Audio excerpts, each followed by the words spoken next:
Class, in this video, I'm going to answer a few more problems from the Math 145 Test 3 review.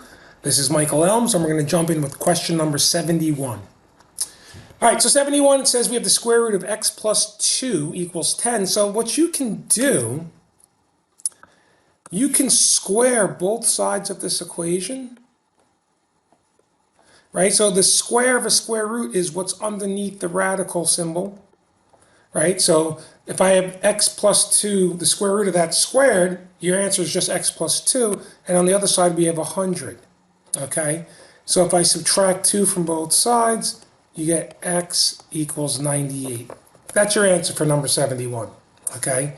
72 is done the same way. Remember, x to the 1/2 is the same as the square root of x. So I can square both sides again. Right, and think of this as now, right, if I do 1/2 times 2, which equals 2 over 2, which equals 1, this is really like x minus 5 raised to the 1, or it's like the square root of x minus 5 squared, which would leave me with just x minus 5 and 36. And to finish the problem, you plus 5 or add 5 to both sides, you get x equals 41. That one is done. Now, for the number 73, we want to move the 5 to the right side first. All right, so now we have the square root of 2x plus 1 equals 5. And now this is a good time to square both sides like this, right? Square it, square it. So now you get 2x plus 1 equals 25. Subtract 1. Whoops, that's a 1. You get 2x equals 24, divide by 2, you get x equals 12. Right? So that's number 71, 72, and 73 done for you. I hope that was helpful.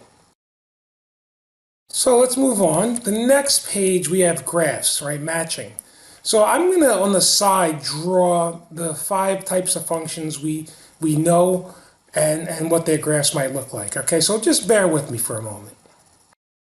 So it looks like the first 2 graphs we have on this sheet are parabolas, right? This one is opening up and the other one's opening down.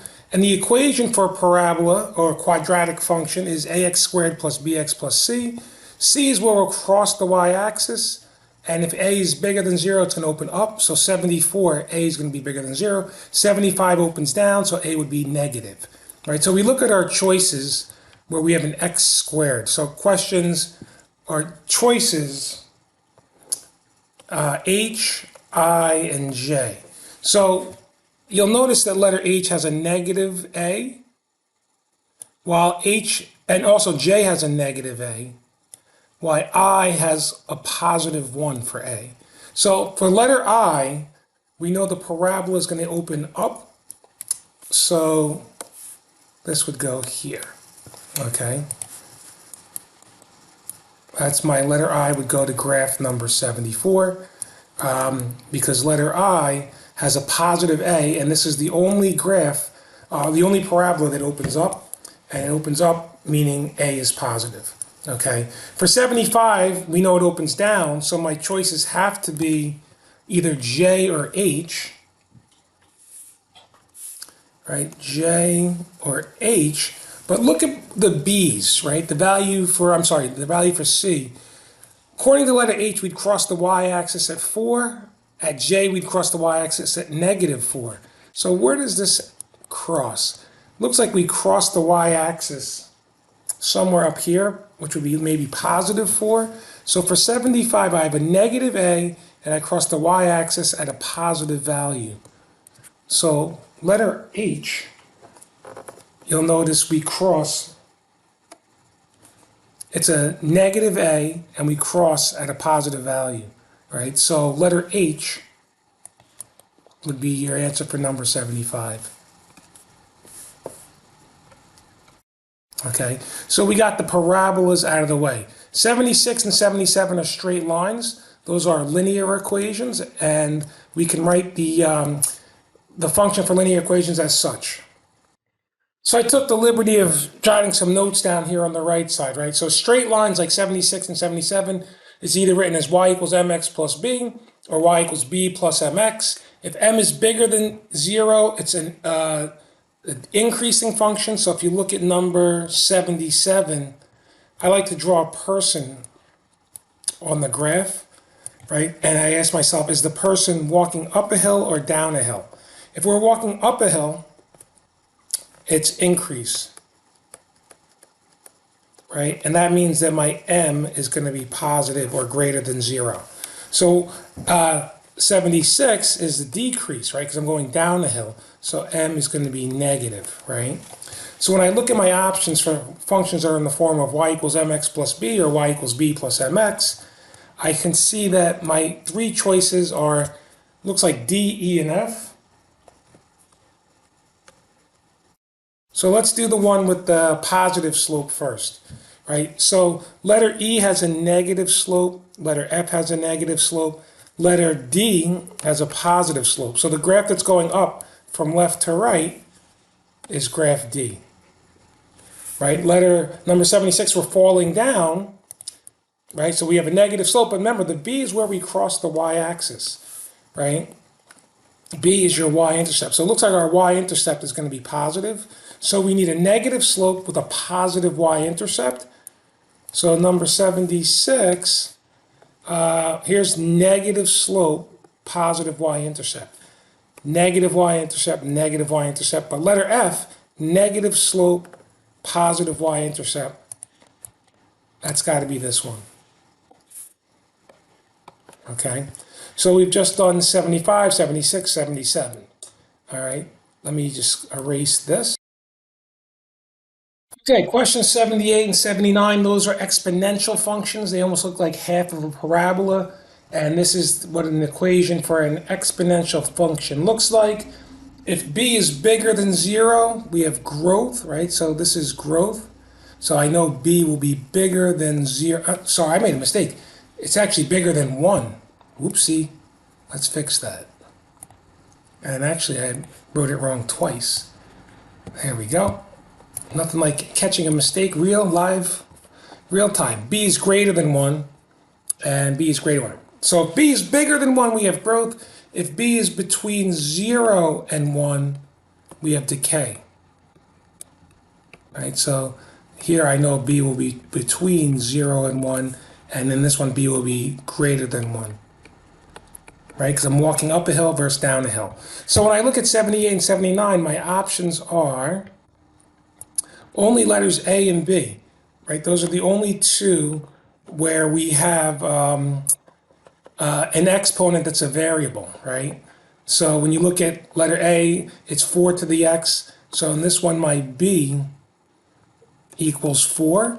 So B equals 4 is growth, right? Because anything greater than 1 is growth. So my letter A would go here. And when I look at the next one, 1/4. Right, B is 1 over 4. So that's in between 0 and 1, which we know is decay. And the only exponential function that's exhibiting decay would be this one. Okay. 80 and 81.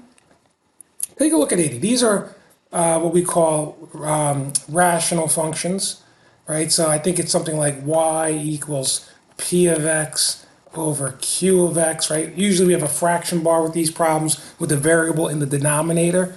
And if you look, there's an imaginary dotted line here that we don't touch, right? This looks like it could be x equals 0, that imaginary dotted line.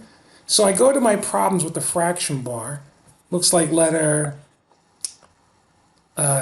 H-I-J-K-L, right? Letter L, M, and N.